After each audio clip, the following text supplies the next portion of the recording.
सलामकुम दोस्तों, क्या हाल चाल ने? ठीक हो? मेरा वीर अल्लाह एक है, उनका कोई शरीक नहीं, बस वही इबादत के लायक है। हजरत पीर बाबुल शाह का कलाम सुनते जाना जी। बाबुल शाह फरमाते कि अल्लफ है अल्लाह ते रत्ता दिल मेरा। अल्लफ अल्लाह रत्ता दिल मेरा, ते मैनू बे दी खबर ना काई। बे पढ़िया बे पढ़िया कुछ समझ ना आवे। लज़्ज़त अल्लफ दी आई, अल्लफ है अल्लाह लज़्ज़त अल्लफ दी आई।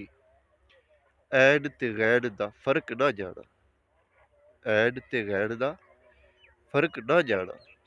मैनू ये गल अल्लफ समझाई। बुल्ले शाह कौल अल्लफ दे पूरे, जेड़ा दिलां दी करे सफाई। अल्लाह ही है जेड़ा दिलां नू साफ करदा है।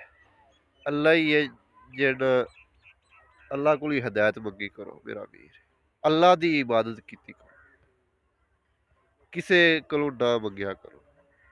जिंदा इंसान अगर कोई है ना, एक दूए को मदद लै सकदा है, क्योंकि वो एक दूए की मदद कर सकदा है। जिंदा इंसान अगर एक इंसान टुर गया दुनिया तो, चला गया कब्र में चला गया, फिर ना वो तुहानू सुन सकदा है, ठीक है, ना ही तुसीं उहनू पुकार सकदे जी, ठीक है। इसे गल्लों कहना कि कुरान ते यकीन रखो। कुरान ही वो वाहिद किताब है जो तुहानू सारियां नू, कोई हिंदू है मुस्लिम है कोई भी है, सारियां नू इकट्ठा कर सकदा है। कुरान ही अल्लाह दी पाक कलाम है। अगर तुसीं उहनू कोल नसीहत लोगे ना, तुहानू सीधा रस्ता दिखलाएगा, हदायत मिल जाएगा, और अल्लाह एक तुहानू उधर टुरेगा, अल्लाह दी इबादत वास्ते ले जाएगा। अगर कुरान नू तुसीं पिछा हट जाओगे, कुरान दे खिलाफ ही हो जाओगे, ठीक है।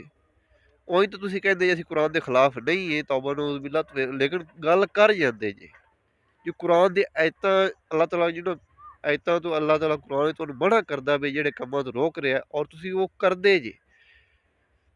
ਫਿਰ ਤੁਸੀਂ ਕਹਿੰਦੇ ਸਾਡਾ ਤੇ ਈਮਾਨ ਹੈ, ਸਾਡਾ ਇਹ ਯਕੀਨ ਹੈ, ਸਾਡਾ ਇਹ ਭਰੋਸਾ ਹੈ। ਇੱਕ ਇਨਸਾਨ ਮੈਂ ਇਨਸਾਨ ਹਾਂ, ਠੀਕ ਹੈ, ਔਰ ਦੂਜੇ ਇਨਸਾਨ ਹੈ, ਮੈਂ ਉਹਦੇ ਅੱਗੇ ਜਦ ਝੁਕ ਜਾਵਾਂ, ਉਹਦੀ इबादत ਕਰਨ ਲੱਗਾ, ਉਹਦੇ ਚੁੰਮਣ ਲੱਗ ਪਵਾਂ, ठीक है, और उन या तो तलियां ते पैसे रखा, और पैसे लै तो रख लवे, ठीक है।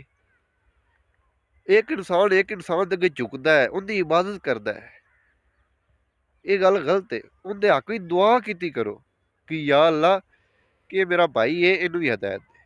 जज़ाकल्लाह।